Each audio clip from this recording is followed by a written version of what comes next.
excited to have a conversation today with renowned public service lawyer Catherine Lhamon. Welcome to Equity Leadership Now. Thanks so much for having me. Attorney Lhamon, you have been the inaugural executive director of the Christopher Edley Center on Law and Democracy since June of 2025. And Dean Edley was one of your mentors. He was. You have professional accomplishments in many areas, including Assistant Secretary for Civil Rights at the U.S. Department of Education, Deputy Assistant for Racial Justice and Equity to President Biden, and you were also appointed by President Obama to chair the U.S. Commission on Civil Rights. Among your many recognitions is the Yale Women's Lifetime Achievement Award. We don't have time to go into them all, but it's just one signature of some of the important things that you've been doing and the recognition you've been getting for it. Thank you. So let's get started. What are you prioritizing to realize the mission of the Equity of the Edley Center of protecting and sustaining American democracy against every onslaught? Well, obviously that's a huge mission, and this is such a challenging time because of the quantum of democracy harm that we live in this country right now. So we are trying to be very practical, trying to use the resources that we have to equip democracy defenders to be ready to make sure that we actually live the democracy that we've promised to ourselves. And so our key goals are to publish white papers, information, hold convenings so that the law school community, the wider community, and anyone who is a reader of interesting topics can access material so they know what the law actually is and they know how they can use the law to protect democracy. And that's to make sure that all of us, our high school teachers, our high school students, our college leaders and college students, and anyone in between is able to be a full and active participant in our democracy and remembering what it is that we promised to ourselves and how we can get there and to achieve it. Do you have a definition for what you're calling democracy defenders? I'm an old English major, high school English teacher, so I love alliteration, and I may have to coin that term. We're democracy defenders. I love it. I know, we should get shirts. Exactly. There it is. Yes. It means people who will protect the democracy that we promise ourselves. As we know, American democracy is and always has been extremely fragile, and we've never actually achieved our equity aspirations for this country, even though they are founding principles. But we have been in fits and starts moving more and more toward the equal justice that we promised to ourselves. And I hope that we all think of ourselves as democracy defenders, meaning we use the tools, we believe in what we say we will do and what our equity and fairness guarantees are for all of us, that we all have equal access and that our government is responsive to and for us. So for each of us who finds ourselves in a position where we need to stand for ourselves or to stand for other people in our community, we know where the legal guardrails are and how to use them so that we are actually using and protecting the democracy that we guarantee. We're going to talk in a minute about whether lawyers specifically should be seen as primary democracy defenders. But before we go there, you've also described democracy as being tested and escalating in very dangerous ways. What do you see being the increased dangers to democracy in this current social, political, economic moment? I think there's twin dangers now. One, we have a president who operates as if he's a king and operates as if he can dismantle any of the guardrails at any time with impunity, and that there are no checks on his exercise. That's incredibly dangerous, and the sort of everywhere all at once approach in this presidency, which is different even from the last time President Trump was president. With the Supreme Court supporting that level.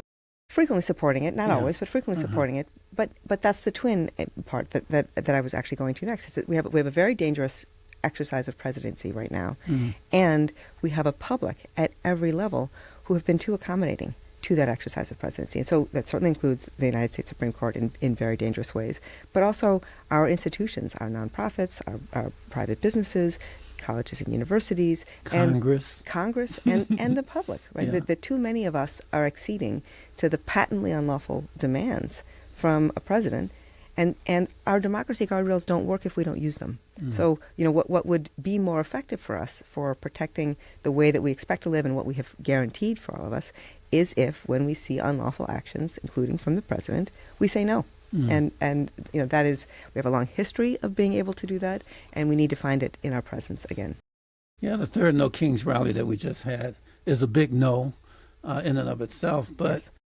we'll come to this a little bit more as we have our conversation. But there can be a sense of hopelessness for people who are not in circles of power to really, like have their voices Right. effectively influenced. But before we go there, UC Berkeley itself and the whole UC system generally are actually in the crosshairs of this administration. So does our university have distinct advantages or challenges in this fight to sustain and evolve democracy? Well, this university and, frankly, the entire university system is in the crosshairs of this president. And I think this university is not more so than some other universities that also have quite a bit of renown. The president, when he was a candidate, ran saying that he wanted to end the Marxist left ideology of universities. And that's functionally a quote. I don't remember the exact words, but Marxist was in there. So, that's not hyperbole. That's what the president said that he wanted to undermine. So what he's actually going after is the process of educating a public who are able to know our history, to know what are our tools and what are not, and to be an educated populace. And that naked hostility to an educated public is the authoritarian playbook. And so we shouldn't be surprised by it, and we also shouldn't accept the veneer that he offers now as president to say that he's investigating about discrimination. That is what I did for 8 years for 2 presidents. I know what the laws are, and I've a lot of experience of holding universities, including this one, to account for those civil rights guardrails. This president's not doing that. He's taking money first, saying I'm going to find a problem later, and then trying to extract guarantees that the law doesn't require from this university, among many others. And we should be saying no to that. Right? That's really pretty transparent. So, I think it's worrisome to see the degree of hostility to education that we hear from this president, and also from a president who speciously claims that he's returning education to the states, when this presidency is more directive about what people can learn, think, and know in colleges and universities and in K-12 institutions than any president in the history of the country, in ways that are, again, flagrantly unlawful. We should call it what it is, and we should recognize it for what it is, and then be prepared to speak out against it. Well, you're an accomplished lawyer, and my sense is that lawyers are often a little more circumspect in the language that they're using. Here you are calling it exactly as it is. So we appreciate that on Equity Leadership Now. You're also the executive director of the new Chris Etley Center for Law and Democracy.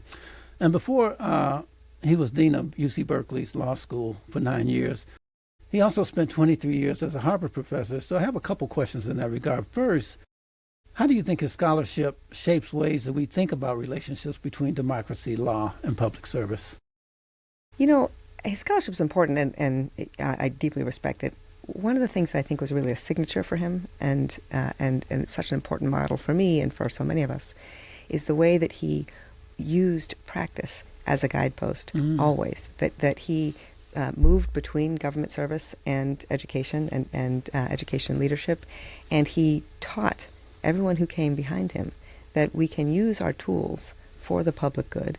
And he was so generous about leading in ways by his own example, and then also by holding others to account for remembering this is not academic, these are not theories, there are real people whose lives are improved or not improved by the decisions that we make. And he was, as you mentioned, he was a mentor for me. And so he was very generous with his time, also in talking to me about how I could use the tools when I went to the White House, and before I was at the White House, when I was at the U.S. Department of Education, and when I chaired the U.S. Commission on Civil Rights. He talked to me a lot about what it meant to hold those positions, how to use that power effectively.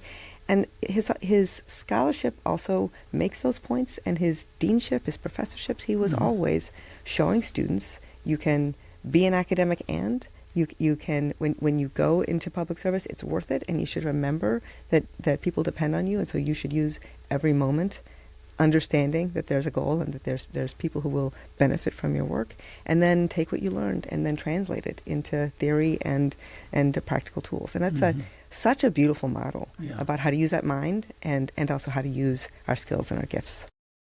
You put your finger on something important in terms of my relationship to Chris Etley, and that was when he left his deanship at the law school and could have just retired and been a lecturer and things like that. And he took up the challenge of being the interim dean of the School Right. of Education. I think that was probably more of a challenge for him than the law school, because we are definitely kittens, in the box and not often going in the same direction. So appreciate that you think maybe the law professors are not, but okay. I guess the difference might have been he is, grounded in the law. Yes. And Yes. understands education by its very nature, although you have many different, genres of law. We're just a group of people who have, like a variety of interests. If there are 36 faculty members, then there's 36, Right. Intellectual foci and research foci and things like that. So it's a little different here. And in some ways that we appreciate, certainly when we can find those points of commonality. My point, though, is that as a lawyer, and beyond these places of like scholarly inquiry and great teaching that goes on in law schools, is there something specific about law schools and the law that can contribute to advancing the public interest? Yes, and I think every one of us has the capacity to also advance the public interest. But let me talk about the specific expertise of lawyers and that specific challenge, and then get back to how much I hope that all of us remember that we live in community and that we should be working to serve our community. Lawyers are officers of the court, every one of us. We learn professional ethics responsibility as part of becoming lawyers, as part of our law school education. And we are held to account every year that we're barred, so every year that we're actively participant in the practice of law, we're held to account for our ethics. And I am dismayed by how many lawyers, I think, are forgetting some of those responsibilities now, and so grateful to the many lawyers who are remembering them and using them, and remarking what the ethical boundaries are and are not for the work that we can do. But that there's a specific set of skills that we learn in law school, and there's a language of law that we learn so that we can use it as advocates, and we can use it as counselors, and we can use it as litigators and legislators and anything else. That gives us a particular responsibility then to use that language of law on behalf of other people when we can. The law community encourages that people engage in pro bono practice. It means practice on behalf of other people without cost to those people. And newly, the California Bar actually has every barred attorney practicing law report their pro bono hours now as part of our annual bar responsiveness. And California specifically, Okay. and there may be some other states that also do it, but that's new. It's new for the California State Bar, and I think that marks the measure of how important we think it is to give back using the legal skills to a community. So I think, yes, there's specific skills that we have for protecting democracy, and there's specific skills that we have for civic engagement, but it's certainly also true that every educator, every day, in front of a classroom and with students, is teaching people how to be in the world. And for all of us, when we vote and when we fail to vote, we are expressing our views about our community and our commitment to it. And so every one of us has agency to sustain our democracy. There's a specific set of legal tools that we learn, and we ought to use them for that. But all of us should be fully participant. You raise a question that I think is interesting for us to pursue in terms of the pro bono.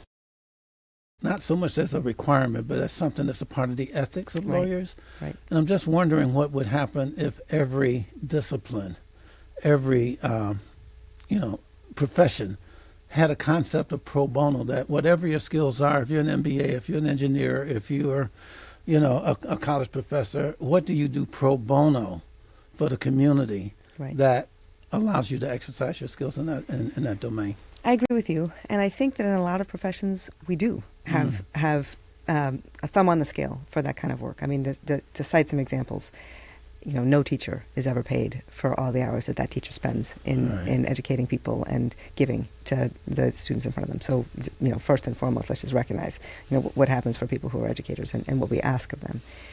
In addition, our doctors who work in hospitals, they are ethically bound to serve somebody who comes in, whether or not that person has the ability to pay. So, there's a swath of our community who gets medical service even if they can't pay for it. And I'm grateful that that's so. I think that's important for community health. I think that's important for, effective operation of any community. And I think it's what we ought to expect from every resident, that your community is part of who you are. If we can get that. baked into the mindset of entrepreneurs. I think it would be interesting too. Well, and we are starting to, right? At the Edley Center, we participated this year with another center at the law school in the responsibility of corporations for civic governance and participating in democracy. And we are starting to have an ethics of how it is that we expect our corporations to be fully sustaining in communities. And I think we do now and should continue to have an expectation of our corporations, and we see it, for example, in a longstanding boycott of Target right now because of their anti-DEI policies and their commiseration, and a lot of public support for Costco because they have held line on those practices, and that's the public asking from their corporations that their corporations are responsive to them. Those are just a couple of examples, but it is interesting to me to watch how much our communities are actually asking that their corporations are fully responsive to their communities. Thank you. And I always felt remorse for not having Chris Edley in this chair when he was here. And the reason channel him now. Yeah, the chair that you're now. You're the chair. But the reason that I didn't is he was also, retiring after he left the School of Education, and he was dealing with some health considerations. And so for me, this is one of the ways that we can honor his legacy and some of the things that he brought to the School of Education. And one of the things he brought, in addition to giving us our name, we used to be the Graduate School of Education. Now we're the Berkeley School of Education, which actually makes more sense because we have a vibrant undergraduate minor and a vibrant undergraduate major now. But he also coined the term educate like democracy depends on it. And I was just wondering what your sense of what he might have meant by that phrase and that commitment. Well, I love it. First, and I believe it. I mean, I mentioned, I think that educators are teaching students how to be in the world, and that means that when we're teaching anything, when we're teaching math, when we're teaching science, when we're teaching literacy, whatever it is that we're teaching, we are also teaching people their worth in their community, whether their government does or does not see them, how it is that they should engage with other people. They're teaching people to use their voice, right? Yeah. And so, that really matters. And so if we're thinking every day as educators that we're equipping people to be democracy defenders, we're equipping people to have the tools to know how to engage in respectful debate with other people, to be fully participant in their communities, then we are educating them towards civic participation in a way that really works. And I think that's really exciting. So you're going to be the graduation speaker here at the School of Education in May. I'm very pleased to have been invited. That's going to be exciting too. And I want to throw a question out that you touched on a little bit when you said that, there's a sort of pro bono work on the part of teachers because they're not paid enough. Right. I don't know if I want to call that pro bono. Well, we don't have to appreciate that. But we can it's also still mandatory. appreciate it. Yes. But understanding the reality of what the society puts emphasis on, I think teachers should be paid what lawyers are paid, for example. I don't think you mean public interest lawyers, but okay. Well, okay. But when you come and talk to us and try to motivate, people who are going out into the world to be high school teachers, to be elementary school teachers, to be leaders in our principal leadership program, to be leaders in our educational doctorate program and our PhD, understanding these realities of you are actually sacrificing to be able to do the job that you are in love with doing and have put all of this time into being a professional in. How do you encourage people in this contemporary reality? Well, there is nothing more gratifying than doing a job somebody loves. And there's nothing more important than helping to shape people to be able to realize their dreams. And so, I have so much respect for people who are choosing to go become educators and to take that role on in someone's life, and so much gratitude, as myself, a student, as well as parent of 2 kids who have benefited from many truly excellent educators. And so my hope is that people will hold fast to that dream and also hold fast to the honor and responsibility that it is to have somebody's baby in your charge every day, and to help that baby learn to believe in himself, herself, themselves, and also be ready to catch hold of what it will take to exercise their gifts. So you've already anticipated my next to the last question, which is, under these present circumstances that we're all struggling with, what gives you hope?